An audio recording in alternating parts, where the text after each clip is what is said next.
Welcome back. I know most of you don't like chess. Others love it. Others play for fun and make terrible blunders and we laugh at it. And sometimes we just want to play tactical warfare. And sometimes the battle is equal. And this is what is going to happen in today's video. I'm going to be showing you two games that ended in a draw. We agreed on draws. You'll see them.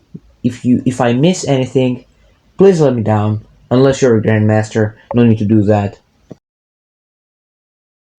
Before we start, I want you to know that I love the perk defense. Here in e4, d6. Now, this is a crucial move. It doesn't need to be King's Indian. You have to play this move because if you, for example, don't play the perk defense, which is a counter for e4, and you go for your King's Indian, which I love, and you put your knight, it's a different opening known as the Norwegian. And the Norwegian is a very tough opening, as I've heard. I haven't played it. I only know that it's hard. I enjoy playing the perk defense because it's a counter, and he tries to go for Scholar's Mate. Now, Scholar's Mate is the worst way to checkmate your opponent. It's very disrespectful, and I've never done that in my life. And there you go. I snatched the free pawn, and he's gonna fianchetto his bishop, and he's gonna get a nice castle for his king. I don't know what's an accuracy, and he does exactly that. He's fianchetting his bishop, and I attack the queen, and boom. Fianchetto again, and a castle. So far, so good. What's that? I don't know. So that clearly implies he doesn't want to castle this side. He wants to castle the same side as me. Another inaccuracy from our friend. And I have a plan. You'll see it later. I fork the queen and the bishop. This little guy is forking two major pieces. Take. And again, we have a retreat, and the rook is on the open file. He spotted it. I'm preparing a discovered attack. If he did that, it would be discovered attack, and he would be forced to save his king, and I would take the rook. So he spots it. I attack the queen, so my plans are foiled, so I go for the alternative. I attack the queen, continue the attacking of the queen, and it continues. The attack continues, and he castles the same side as me. Pressure on the knight. Rook comes on the open file. Knight's on the center. I haven't seen that before. Queen versus queen. He's blockading, and he's kind of forking me a little. And I blunder three pieces. He misses it. And I save. I take the knight. He takes back. He could have taken the three pieces I've left there, and leave the bishop for later, but no. And he's now. I blunder the knight. I did not see the knight, and of course I take back. He takes back, and I for a queen trade, which we agree on. And he's bringing the rook that way. I'm just defending my pawn, and I'm just blundering. There's been a lot of moves. He pins my bishop, and I did not see it. He's putting more pressure to my bishop. He could have taken the bishop but delivered check, but no, he does it that way. That's a bad move, I'll be telling you that from now. And he blunders the fork.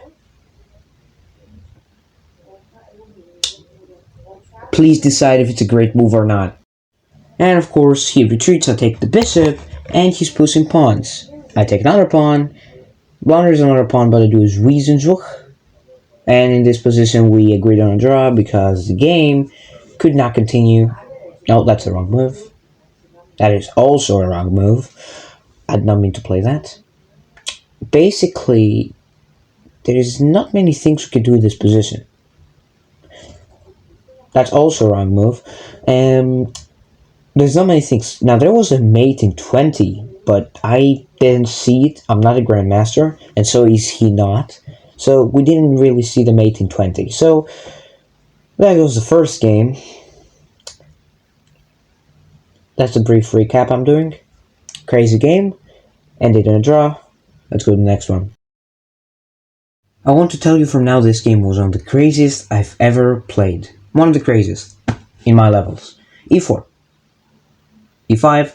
We get an Italian game. Italian games are fun games, and we have a 4 knights Italian variation. Opposite the pawn there, and I prepare a fried liver, which is basically a queen rook fork if he doesn't spot it. I could also attack with the king, with the bishop, but no, I take a pawn for free for some reason.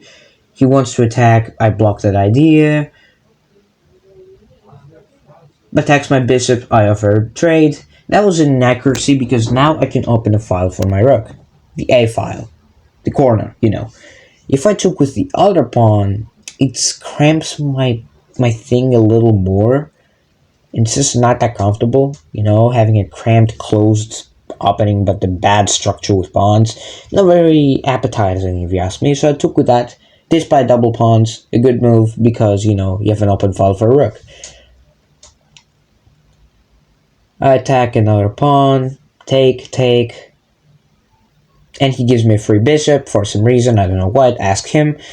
We continue the game, bishop there, rook there, in the open file, and then the knight comes, take, and bishop is in action. I'm planning to take that free pawn over there, counterattacks my knight, puts the bishop there to block my rooks, and then boom, I took the pawn, he attacks with a rook, I put it there, and here's another counterattack. That was a very excellent move.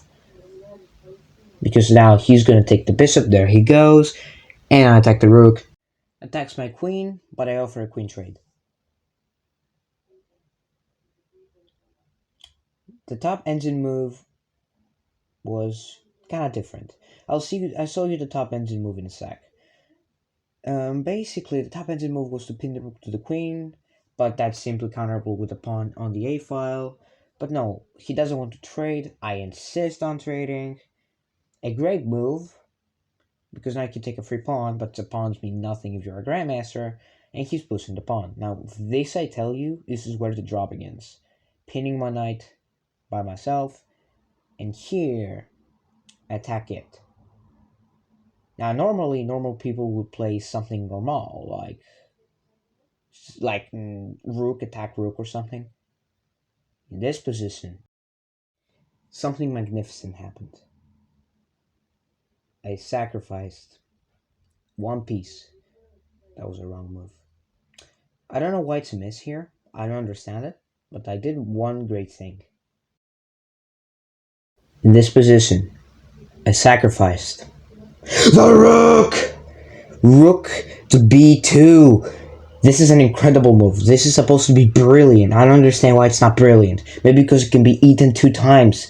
You can eat the knight, you can eat the rook. I don't understand. 2 sacrifices in a row for draw. Because it's already a lost position. It's a lost game. He takes that rook, and I take with the knight. He also takes the knight because I blunder it.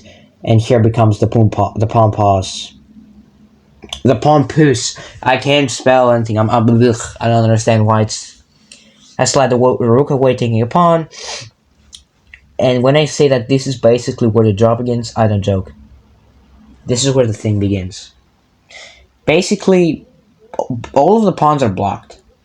And we agreed on the draw in this place because we can move forward. If we didn't have the repetition rule, we would just keep going like, you know, up and down, up and down, up and down, and it would just get annoying for everybody. Not really preferable, if you ask me. This pawn up there is blocked. That rook is blocked up there, because if the rook moves to any other file, that pawn is dead. The only choice of black actually staying on the draw. That rook is also stuck attacking that pawn, but it's also defending by the king, so it has to remove the king, but the king goes down, and the king will go up again. So it's not really anything. You can't really defeat this. And the rook is also blocking the king, so not really. If the king tried to escape behind the pawn, and then try to block off and protect the other pawn so he could eat the other pawn, then the other pawn would promote to a queen faster. And this is where this game ends. One more game. It ended here. This was a catastrophic game. This was so complicated, my brain actually started exploding. 44 moves. My brain was exploding. Slowly but surely, it was exploding. Here you go for a recap of the game. I want you to pay attention.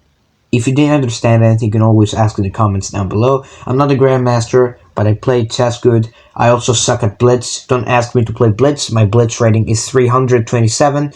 I'm that low, but at rapid it's 817, as you can see down there. At bullet it's 1000 for some reason, I don't understand. And at the daily one is 700. That place where we traded queens, and I started gulping on the pawns with the rook, that was where I thought, bro, I think we got a draw here. And I was fighting for a draw because the game was already lost. I was down, no, I was up in material by 1 point. And this is where it ends. Nice game. Not really anything we could do about it. Anyways, stay safe. Get out of here.